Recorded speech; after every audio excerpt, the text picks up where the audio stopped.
मैंने ये कहा कि बहुत सारा इल्ज़ाम जो है वो हमारे ऊपर थोप दिया जाता है और उसकी सफाई न देने के कारण वो बात जो है वो पत्थर की लकीर की तरह हो जाती है और फिर वो सदियों तक वही चीज़ है। और जो हमारे आने वाली पीढ़ी है वो ये पढ़ करके देखे कि मेरे बारे में उल्टा सीधा या गलत लिखा होगा तो उनको सच्चाई बताने में हमारा फ़र्ज़ बनता है, इसलिए हमने उसकी बात की थी। बहुत ज़रूरी भी है मेरे ख्याल से, क्योंकि सच्चाई को दुनिया के सामने लाना। और बहुत से लोग जो हैं वो भूल गए उस ज़माने की बात है, 1985 की बात है, उसको भी 15-20 साल हो चुके हैं, तो वो लोग भूल जाते हैं, लेकिन बार बार उसकी याद दिलाते रहते हैं तो मुझे ज़रूरी समझ जाता है। इतिहास के पन्नों बार बार उतरा चढ़ा करता है। जी। सर, मैंने देखा आप इतने ज़्यादा बिजी हैं, उसके बावजूद आपके ब्लॉग्स नहीं छूटते हैं, भले आप रात में 1:30, 2, ढाई जितने बजे लिखे। वो अब एक आदत बन गई है और कहीं ना कहीं मैं उस तार को तोड़ना नहीं चाहता हूँ जो उसकी शुरुआत मैंने की है।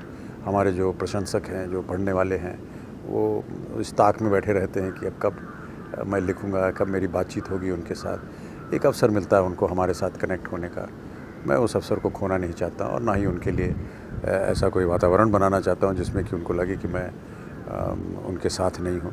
तो अब ये एक प्रतिदिन की एक नित्य प्रथा बन गई है, उसको मैं लिखता हूँ।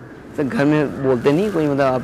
हाँ, बोलते हैं, कहते हैं कि अब आप ब्लॉग वॉग मत लिखिएगा, सो जाइए, आराम कीजिए, लेकिन कहीं ना कहीं मेरा एक फ़र्ज़ बनता है कि मैं लिखूँ। तो चलते चलते बोलेंगे अलादीन के लिए आपकी फ़िल्मों में हम देख रहे हैं लगातार चेंजेस आ रहे हैं आपके लुक में। मेरे ख्याल से Guinness book of world record में आपके लुक के बारे में जानना चाहिए। हर फिल्म में आपको ऐसा कुछ नहीं है, जिस तरह का किरदार होता है उसको निभाने का प्रयत्न करते हैं और अब क्योंकि उम्र हो गई है इसलिए वैसा हम नहीं लग सकते जैसे हम 30-40 साल पहले लगा करते थे।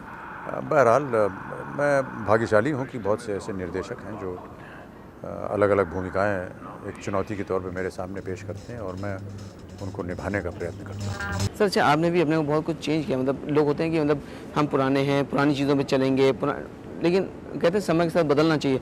आपने अपने को उस समय बदला तो कोई ऐसी ख़ास वजह से नहीं बदला, समय बदलता गया और क्योंकि जैसा कि मैंने कहा भाग्यवश हमें काम करना था और हमारे साथ जो काम कर रहे थे वो चाहते थे कि हम इस तरह का काम करें, तो हमने उसको कैसी लड़की को चुना सुजॉय ने, जो कि विदेशी है, भाषा नहीं आती, यहाँ के तौर तरीके नहीं मालूम और फिल्मों में कभी काम नहीं किया, पहली फिल्म है उनकी।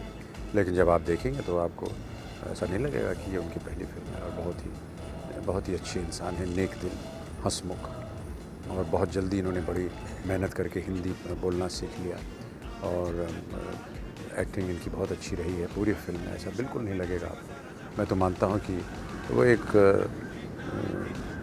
मीठी सी सुगंध है हमारी इस फिल्म में। और जया जी ने फिल्म देखी और कुछ अंश उसके देखे और उन्होंने कहा कि ये लड़की जो है ये सबसे अच्छी चीज़ है इस फिल्म में। तो हमारे लिए अच्छा है कि एक नया चेहरा इंट्रोड्यूस हो रहा है हमारी भारतीय फिल्म इंडस्ट्री में और इस फिल्म के लिए भी हम सोचते हैं कि अच्छा ही रहेगा। जया जी ने ऐसा बोला तो उनके लिए बहुत बड़ा कॉम्प्लीमेंट है। जी बिल्कुल।